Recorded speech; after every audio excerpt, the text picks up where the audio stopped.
country that retooling of the teachers will continue to cover all secondary school teachers and all those who will be joining the teaching service during the CBC implementation.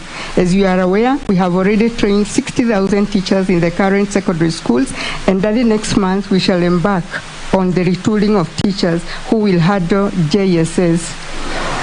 Allow me once again to thank all the teachers who did very well in invigilating and administering these examinations, and wish everyone here a Merry Christmas and a Happy New Year. Thank you. And I now wish to invite our PS Belio.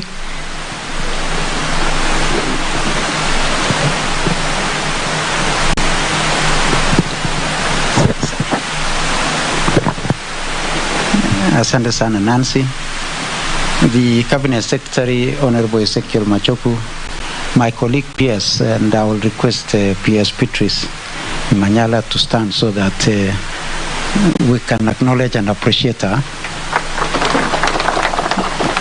Patrice is our PS for higher education and research. Our Chair for Senate Committee on Education, Honorable Nyotu, Chair of Council, and all other council members, the CEO Teacher Service Commission, other CEOs present, the Director General, senior government officials, head teachers present, our colleagues from our unions who are also present here today, members of the media, once again we acknowledge you are being here. I would want to take this opportunity to thank all of us, and most sincerely thank our parents, our children, for the work that they have done throughout the year. But most importantly, I want to welcome all sector players who are here, and thank you for the contribution that you have had in making sure that our children were able to successfully complete the examinations. I would also want to thank the multi-agency team that was driving this particular process, those who are visiting the containers, all those who were part of this particular process. I would want to say thank you very much, and on behalf of all of us parents, we will always be most honored and say thank you very much for the work that you have done for our children. I would also want to thank our teachers, mainly those who are examiners, and these are people who are extremely dedicated. They gave their all. On the Jamhuri Day, 12/12, while we were all celebrating the Jamhuri Day, these dedicated teachers were marking examinations. Now, some of us, we visited them with the Cabinet Secretary in the evening, and they showed a lot of dedication and love for our children. So let's appreciate them. Once again, I would want to assure all of us, as the Cabinet Secretary would say, my work is very simple, because the Chair of Council has already talked on behalf of all of us as council members. Being a council member, what he has said is what we acknowledge and we all appreciate as council members. The remarks which were given by the CEO Teachers Service Commission captures all that we do, and therefore she has already talked about the teachers on behalf of all of us in the sector. And most importantly, my boss, the Cabinet Secretary, will now come and say more on the sector. So once again, I would want to make our commitment that we shall continue with 100% transition of our candidates who have done KCPE. Already the CEO has captured the spirit of KCPE. I would not want to go back there, but we are prepared for them as they transit to junior secondary in our primary schools as guided by the President.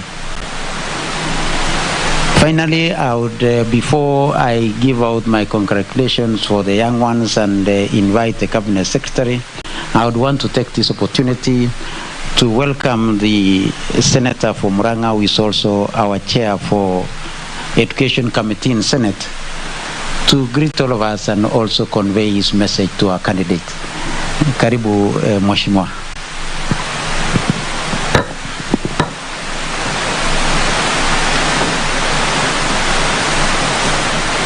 the CS education, PS, basic education, PS higher education, the chairman, NEC, the secretary, NEC, the representatives from trade unions, indeed, and all of us, ladies and gentlemen, good afternoon. So today I also join the rest of us in congratulating those that took KCPE last month, and we believe that, like this PS basic education has said, that all of them will be placed into secondary schools of their choice, which is a big milestone in the education sector in this country. And I do not want to say much because this is not my day, but congratulations to all candidates, their parents, and thank you, NEC, for the good job that you are doing. Merry Christmas to all of us and a Happy New Year 2023. Thank you very much. Thank you very much, Mheshimiwa. I would also want to take this opportunity to acknowledge and appreciate our colleagues who are with us here. I want to pray that I will be exhaustive enough. We have Julius Mukwe from the Ministry of Interior and the National Administration. Thank you very much.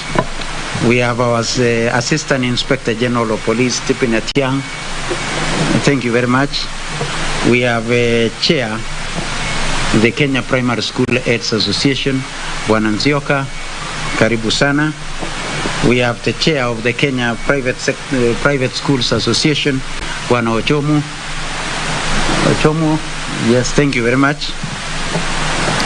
We have the chair, the Kenya National Union of Teachers, Bwana Munue. Munue is there, thank you very much, Bwana Munue. We have the Secretary General of Kenya National Union of Teachers, Bwana Collins Oyu. Oyu is here. I see my brother has just arrived, Bwana Akelo Misori, the Secretary General for KUBET, and maybe with any other of your members who may have accompanied you.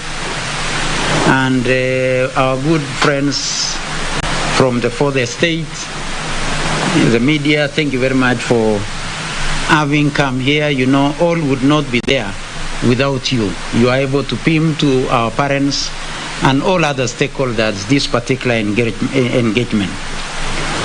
I would not want to say anything beyond that. I know our young ones are waiting for their results. So I would want to wish all of us a Merry Christmas and a Happy New Year. And it's now my singular duty to invite the Cabinet Secretary for Education, Honorable Ezekiel Machoku, to come and do that which he must do for this country. Karibu Wasiri.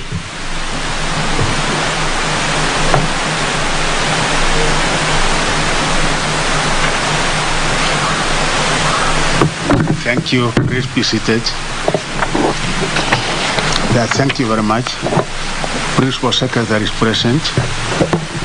The Minister of Education, Dr. Perio Kupsang, and Dr. Beatrice Nyangara, Chairman of the Education Committee of the Senate, Honorable Nyuchu, Chairperson, Kenya National Examination Council, Professor Churias Nyabundi, Chief Executive Officer, Teacher Service Commission, Dr. Nancy Macharia, Chief Executive Officer, Kenya National Examination Council, Dr. David Njangere, NEC Council members, senior officers from the Ministry of Education represented here, representatives from the teachers' unions, KNUT, we have the chairman, thank you, Chairman Munue, Secretary General, Collins, thank you. The chair, Kipsa is also here. Charles Ochome, thank you, welcome. Kipsa Chairman, Johnson Ishoka, thank you. And officers from the Ministry of Interior, Julius Mukwe, the Assistant Inspector General, Etiang Kupet, my friend Secretary General Carol, welcome, and the members of the Fourth Estate, welcome. I am today standing before you to make perhaps my most significant address to the nation since His Excellency the President of the Republic of Kenya, Dr. William Samoei Ruto, appointed me Cabinet Secretary for Education nearly 2 months ago. Over these 2 months, I've taken time to personally consult widely over the status of our education sector, which is arguably one that attracts interest from every household. For in every home, there is a child. More importantly, my appointment immediately removed the deep of the sector with the national examination season racking and the need to clear the matter that was the grade 6 cohorts transition to junior secondary school under the competence-based curriculum. By good fortune, the head of state, in keeping with his promise as outlined in the education charter of Kenya Kwanza Manifesto, stepped in with a brilliant decision to appoint the Presidential Working Party on Education Reforms. By dint of the team's preliminary report, the President has already directed that the junior secondary school be domiciled in the existing primary schools. What did this masterstroke decision of President mean? It means that parents will now not lose sleep over finding grade 7 places in secondary schools, which could have become their worst headache ever had the President not saved the situation. Secondary, domiciling the junior secondary within the primary school level means that the expected crisis of a double intake in our already congested high schools was averted. Lastly, it means that the newly constructed classes in secondary schools that were initially meant for the junior secondary school level are now available to ease our strained infrastructure in the secondary schools. We therefore expect to have a relatively peaceful path to the achievement of the 100% transition policy of government during the Form 1 admission next year. Amid the smooth administration of the national examinations for 2022, I have, together with my top administration, subjected the sector into a quick baseline analysis with a view to finding an anchor upon which the new government can roll in its interventions. Based on this analysis, we have realized that for us to raise the sector performance a notch higher, we must anchor our management on the following. 1. Robust stakeholder consultations. As a ministry and working with the key agencies, we will work together with all sector players while embracing regular consultations and public participation in line with our constitution. In this, we will take a cue from the example already set through the Presidential Working Party on Education Reforms, which has combed every part of our country to correct the views from all Kenyans. 2. Ensuring staff and technical officers work with the formidable teamwork. We will redouble our efforts to motivate our staff at the Ministry of Education for them to deliver service to Kenyans in one spirit. I promise to work with all stakeholders to ensure staff deployments, recognition and promotions are strictly based on merit and are carried out in strict conformity with Chapter 10 on values and the principles of the Constitution. I am arrived at the fact that regardless of how smart our policies will be, they will always be doomed to failure unless our implementing staff are motivated to work well, since they sit at the execution desk and close at the consumers of our services. 3. Focused reform of policies and regulations. We are looking at the Presidential Working Party to make recommendations about laws, policies and regulations in our sector. We have seen a number of attempts to amend some of the existing laws, policies and regulations, a few of which are currently pending before the National Assembly. Under my stewardship of the sector, we will carefully consult with all stakeholders with a view to driving the reform processes to a decisive and logical conclusion based on the recommendations of the Working Party. We will appeal on the respective committees of the National Assembly and the Senate to be patient with us as we will regularly knock on their doors as we seek these legal and policy reforms. Inevitably, many of the expected reforms will stem from the recommendations of the Presidential Working Party when it completes its work early next year. This being my inaugural function for the release of KCPE examination results, I feel ready that we have successfully administered 2 national examinations concurrently at the primary school level, and the results for the KCPE examinations are read within a period of 20 days. I wish to thank His Excellency the President, Dr. William Samoei Ruto, for his leadership and support during the conduct of the 2022 KCPE examinations. The President led the multi-agency team and the Cabinet Secretaries in monitoring of the administration of KCPE examination, where they visited examination centers and exhibited support for the candidates. My Cabinet colleagues praised the morning code to be at the examination containers in solidarity with the contracted personnel, approved that the current administration is determined to maintain a credible national examinations. I also thank our teachers for their instrumental role in the preparation of candidates and the participation in the administration of the 2022 KCPE examination. I applaud the center managers, supervisors, invigilators, examiners, sub-count directors of education, deputy county commissioners, and security officers who played exemplary roles in helping us deliver a credible examination. In his recent directive on the domiciling of grades 6, 7, and 8, His Excellency President William Ruto ordered the Ministry of Education to provide further guidelines on the transition. Following this directive, I formed a multi-agency committee to draft the guidelines that will guide the transition.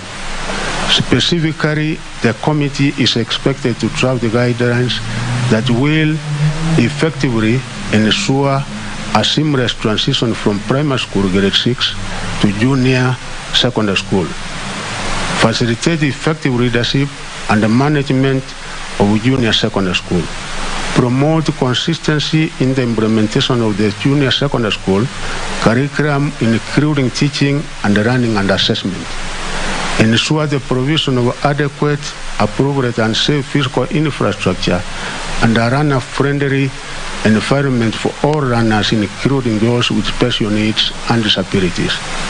Ensure the provision of adequate and well-prepared human resources to facilitate curriculum delivery for junior secondary school. Finally, outline the roles and the responsibilities of key stakeholders in the implementation of the various components of junior secondary school.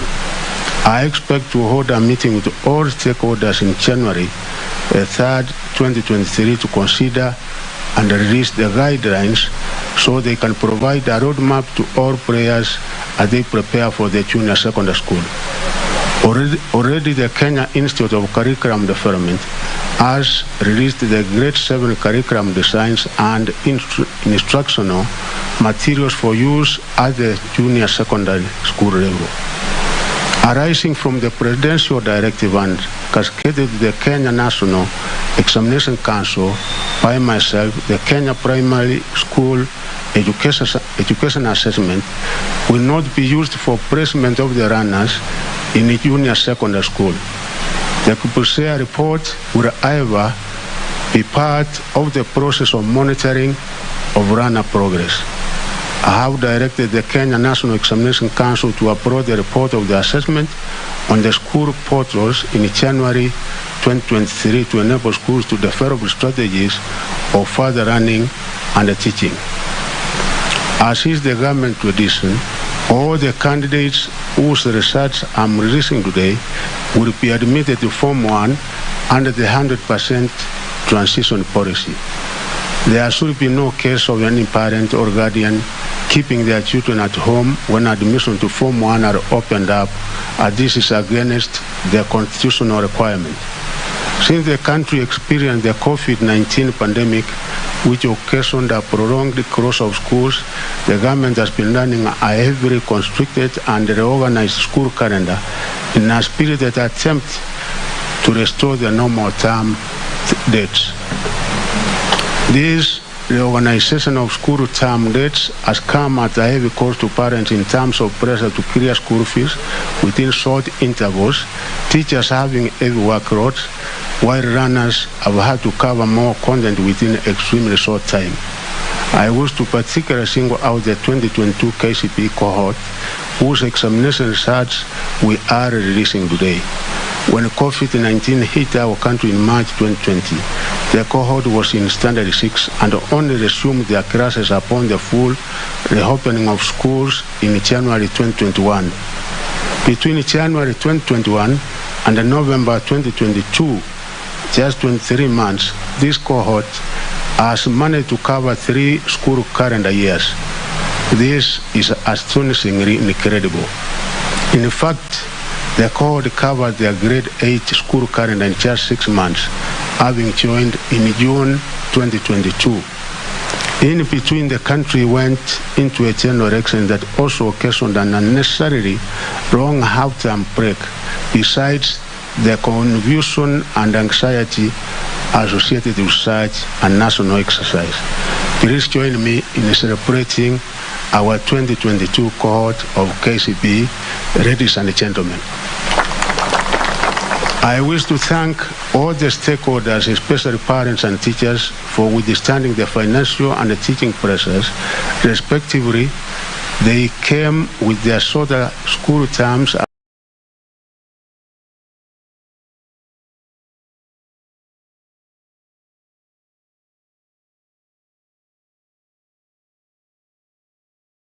forced upon us by the COVID-19 pandemic. Thanks to all your concerted efforts, we will from January 2023 revert to our normal school calendar. The ministry is determined to place the 2022 KCPE candidates in secondary schools as soon as possible to give parents adequate time to prepare them for their admission to Form 1. The actual Form 1 selection exercise for all categories of schools will be concluded on January 16, 2023. A total of 1,233,852 candidates sat their 2022 KCPE examination in 28,408 centers across the country. These candidates will be allowed to start their secondary school journey as they have all qualified to be admitted to Form 1. Congratulations to the class of 2022 for your spirited academic campaign that defied the triple challenge of a general election, COVID-19, and shortened school calendars. Of these candidates, 620,965, that is 50.32% were boys, while 612,887, meaning 49.67% were girls, a clear indication that our country has achieved gender parity at the primary school level. In the 2021 KCPE, 1,214,031 candidates sat their examination. According to the data, 4 counties had a significant entry of more male than female candidates. These were Turkana, Garissa, Wajir, and Mandera. On the other hand, Marsabit, Isiolo, and Meru had a significant entry of more female than male candidates in the examination. The number of candidates who sat the examination in hospitals in 2022 was 147, compared with 166 in 2021. All these candidates will also progress to Form 1. The number of registered candidates who were 12 years and below declined from 33,627, meaning 2.74% in 2021, to 31,494, meaning 2.53% in 2022, indicating that parents and schools are on the right path of enrolling children in school at the right age. The counties which had the highest percentage entry for candidates who were 12 years and below for the year 2022 KCPE examination were Baringo, Wajir, Kericho, Bomet, and West Pokot.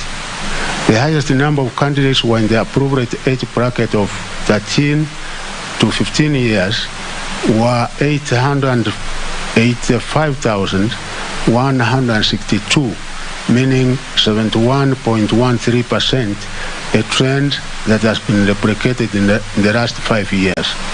The counties which had the highest percentage of candidates who were 18 years and above were Garissa, Turkana, Kilifi, Kware, and Mandera.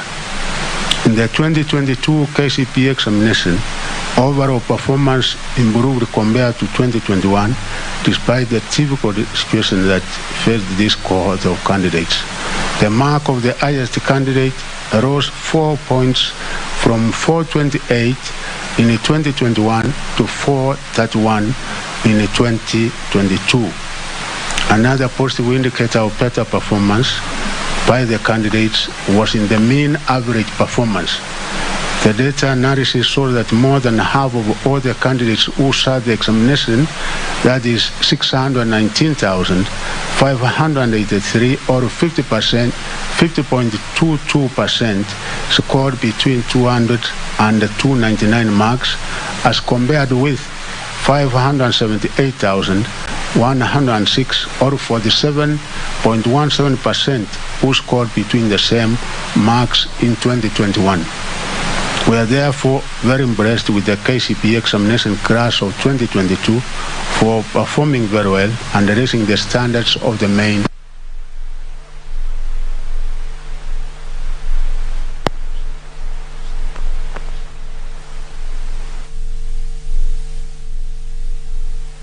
Examination, that number has gone down to only 724 in the year 2022 examination, despite the rise in overall candidature in the 2 years. This was an indicator that most candidates scored better grades than the previous year. In particular, I am impressed that 9 candidates with special needs scored 400 marks and above, compared with only 2 in 2021. The first candidate with special needs scored 419 marks more than the top candidate in 2022, who scored in 2021. Overall, we have been impressed that 4 papers recorded an improvement in performance in the year 2022 when compared to 2021. These are English language, Kiswahili Lugha, Kiswahili Insa, and Kenyan Sign Language. However, 6 papers, English Conversation, Kenya Sign Language Conversation, Mathematics, Science, Social Studies, and Religious Education, recorded a drop in performance in 2022 compared with 2021. Female candidates performed better than their male counterparts in English language, Kiswahili, and Kenya Sign Language. Male candidates performed better than their female counterparts in mathematics, science, and social studies, and religious education. I wish to direct the quality assurance and standards to find ways of addressing the gaps that might be causing the performance of each agenda, as there seems to be a pattern where girls beat boys in specific subjects each year, and vice versa. Nonetheless, I thank the teachers, parents, and candidates for achieving this astounding performance, as the country emerges from the COVID-19 and the effects of the general election.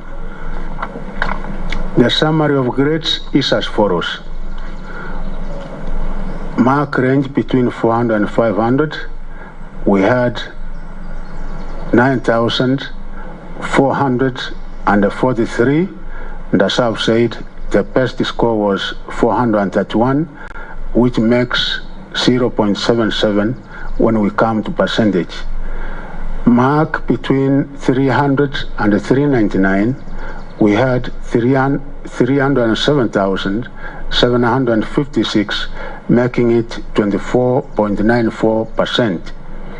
Between 200 and 299, we had a total of 619,593 candidates, making it 50.22%. Those who scored between 100 and 199 were 296,336, making it 24.2%. Those who scored between 1 and 99 were 724, making it 0.06%. The total number that sat the examination were 1,233,852, making it a percentage of 99.16%. The overall performance for special needs candidates is as follows. Those who scored between 400 and 500 were 7, meaning this was 0.29%. Those who scored between 300 and 399 were 296 candidates, making it 12.25%. Those who scored between 200 and 299 were 838, making it 34.67%. Those who got between 100 and 199 were 1,270, making it 52.54%. Those who scored between 1 and 99 were 6, making it 0.25%. The total number of candidates in this category that sat the exam were 2,417, making it a total percentage of 98.01%. The combined efforts of the multi-agency examination team of the Ministry of Education, Ministry of Interior, Teacher Service Commission, National Administration, ICT, and Digital Economy helped to ensure that the 2022 KCPE examination was free of malpractices. Overall, there were only 252 candidates in 9 examination centers who were found to have engaged in malpractices. These candidates have been scored 0 in the subjects where they engaged in such malpractices. Nonetheless, the affected candidates' overall mark will be computed less the mark awarded in the affected subject. The candidates will receive their examination results and will transition to secondary school. This is in the spirit of the 100% transition policy. As is our tradition, the KCPE examination results will be corrected by respective schools from the sub-county examination centers, education centers. Candidates should therefore correct their results from their respective examination centers. Individual candidates' results can also be accessed by sending a candidate's index number followed by the initials KCPE through a short message service SMS to 20076. 20076. The candidate's index number plus the initials KCPE and then the number 20076. This service will be available immediately after this event. Head teachers will be required to download and print the online research slips for candidates in their schools and authenticate the same before they are released to parents, guardians, and candidates. It is now my great pleasure to declare the 2022 KCPE examination results officially released. I wish all the candidates and indeed all the stakeholders in the education sector a Merry Christmas and a happy, prosperous New Year 2023. Thank you very much.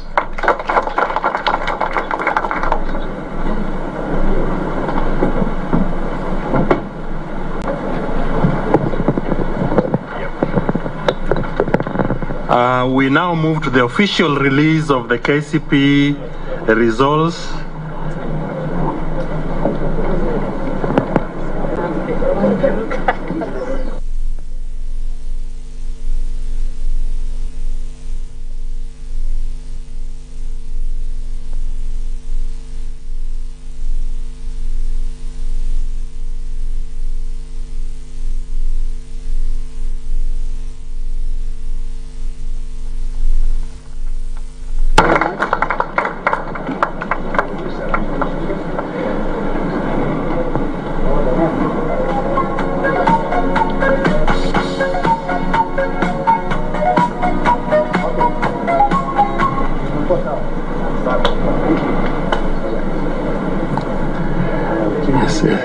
Asante sana. So some may be asking how we can receive the gift.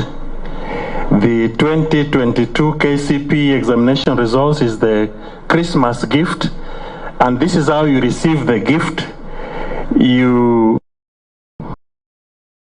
send an SMS to 20076. The SMS should be full index number of the candidate followed by KCPE. Full index number, KCPE, then you send to 20076. The Christmas gift will be ready if you use that approach.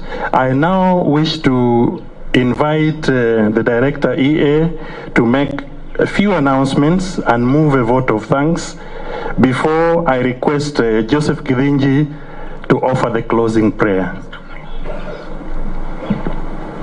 Thank you very much, our Master of Ceremony, our CSR, and all invited guests. Allow me to take this humble duty of moving a vote of thanks on behalf of Kenya National Examinations Council. Sir, we have all been looking forward to the release of the KCPE results 2022, and we want to take this chance to thank God for the good health that we have had and for the good opportunity that we have been given as Kenyans. I want to start off by thanking the Kenya National Examination staff for the tireless efforts that you have put in, the extra hours that you have burned the midnight oil. Allow me, sir, to also appreciate the presence of the directors from the Ministry of Education, under the leadership of the Director General, and also the invited guests from the Ministry of Interior and GAO and Internal Security. Allow me, sir, also to appreciate the presence of the National Youth Service. They're also in our midst. On behalf of the Director General, we appreciate the support they have given to Kenya National Examinations Council. Given the fact that we are only 436 staff, sir, alone will not manage to deliver this mandate, and therefore the support we have received from NYS is enormous. Can we give them a round of applause? So I want to appreciate the presence of the Kenya Private Schools Association, KCPE officials, and the union officials. We appreciate the support you've given in the field and gracing this occasion today. I would further want to appreciate the union officials present here today. We appreciate also your presence in this release of results. It would go bad if I don't mention the support we've received from our council members under the leadership of our chairman. We really appreciate the support we've received, and we want to say thank you very much for finding time in your busy schedule to come and join us in the release of results. Sir, I'm humbled to also appreciate the presence of the PS Higher Education, Dr. Beatrice Nyangala. On a light note, we come from the same place and we went to the same primary school. Thank you, Daktari, for gracing this occasion. Allow me to appreciate our PS of State Department of Basic Education. Sir, welcome back, and we want to say we enjoyed your presence even during the marking exercise and the administration exercises. You gave us the support in the field. I would want to appreciate the presence of the CEO Teacher Service Commission, Dr. Nancy Macharia, for the support you've given. NEC alone would not do it without the support of the teachers, as already mentioned by our speakers. Madam, we are very grateful, and indeed we are always indebted to the Teacher Service Commission. Even when we give you a short notice, you've always released the teachers with gratitude. We want to say thank you so much. I would want to mention that, sir, we are today indeed very grateful for the presence of the chairman of the Committee on Education from Senate, Honorable Nyutu. Sir, thank you for coming, and thank you for gracing this occasion. Without forgetting to mention the media. I know they were here pretty early, and like you've always done, you've always given us leadership and given us guidance to enable you cover this function for all the Kenyans. We are indeed very grateful, and thank you also for gracing this occasion. I'd want to mention our CEO, Dr. David Jengere. Sir, thank you for the stewardship and leadership that you've given to all of us. And finally, sir, I want to appreciate you. We have interacted with you right from the launch of these examinations. We interacted with you at the container to oversee the administration. I would want to say partly you also became the direct examination administration. We have also interacted with you at the marking centers. And even late in the night, we know you are checking on us and just finding out how far we are with our PS. I want to say thank you so much for the leadership you've given, and thank you so much for the guidance that you continue to give. At this point, sir, I'd want to announce that we would have refreshments, and all of us will be given guidance by our ushers. They will be showing us the direction of wherever we'll be going to. With that, I want to say thank you so much, and Merry Christmas and a Happy New Year. God bless you. God bless Kenya. Thank you. Thank you so much, Director Imelda Baraza. A small change. I'm told the closing prayer will be offered by Pastor and Penguin Jacob Omulo.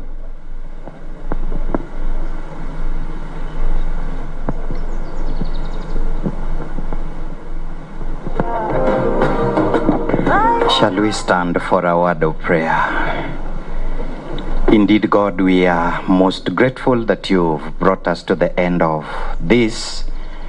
It has been a long journey, and we owe it to you. And so we pray that as we break, you who sees even to the innermost of our hearts will bless us, and that the season of Christmas will bring hope and assurance to each and every family.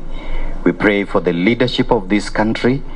We pray for the leadership of the Kenya National Examinations Council, that you will enable us to proceed in recognition of the fact that we are because of you. And so we pray that you'll be with us as we travel home, and that you'll be with each and every family that's represented here, and each and every family of this country. Be exalted, be lifted up, because we prayed, believing and trusting in Jesus' name. Amen. Asanteni sana na mbarikiwe. Thank you so much. Congratulations, he has done it for you, and you will come back with a new song to sing. God is good. Well,